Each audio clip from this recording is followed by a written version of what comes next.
understanding that there's a complexity because there's multiple behaviors to change will help you not to get overwhelmed. And you need to understand this going in. Now, what do I mean about multiple behaviors? I recently lost weight. And I had known that I was overweight for a number of years, and I just didn't want to do anything about it. And finally, I was watching one of these videos and thought, oh my gosh, I have got to lose some weight. And so I did. I went on a diet. I started counting calories. I bought a Fitbit. I started to make sure that I was exercising and doing cardio because I could burn more calories that way, and then I could eat a little bit more. Now, somebody came to me and suggested you should do weightlifting. And I had done weightlifting in the past, but when it comes time to exercise, I like doing the cardio because then I'd burn more calories and I could eat a little bit more. And so the weightlifting, I wasn't ready to do, and I wasn't ready to commit to it. So if you would have given me articles on how to burn more calories, I would be all over that. I would love to hear that. That advice would be helpful. If you would come to and give me all kinds of tips on weightlifting, I wasn't ready to hear it. So 2 behaviors, cardio exercise, weightlifting. I was into the cardio, not ready to do weightlifting, but all of it to the goal of how to lose weight. Now, couples do the same thing. They have a goal. So for example, one couple came to us and they said, yeah, we argue a lot and we don't like it. And we recognize that we want to change. And they both agree, and they're both very committed to doing this. And so, they were arguing with each other, and we let them go on for about 5 minutes, and we listened to them. And then we stopped them. And we said, is this kind of fairly typical? And they said, yep, this is what it looks like all the time. I said, okay.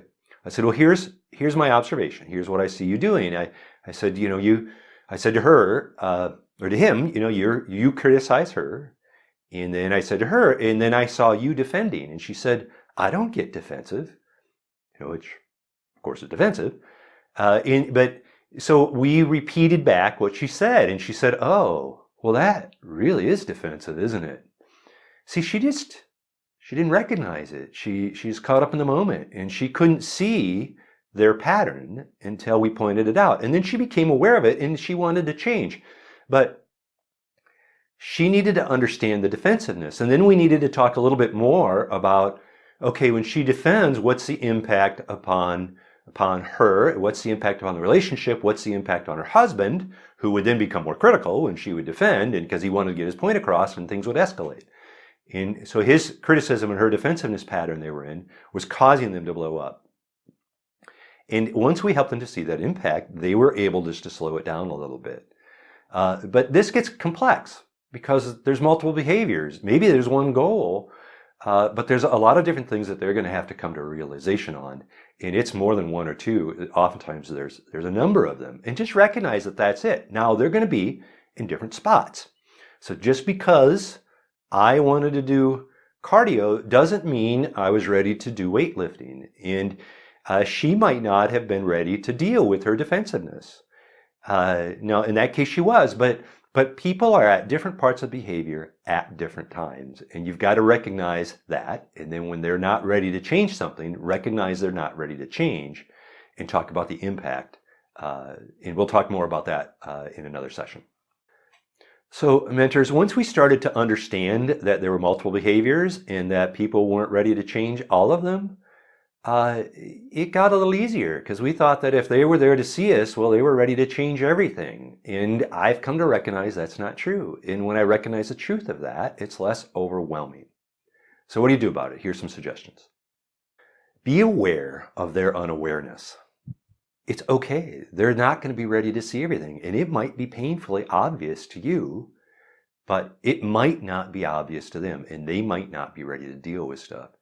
So let them be where they're at. Now God can bring conviction, and the more they understand the impact of their behavior, that can help them to see the need for change.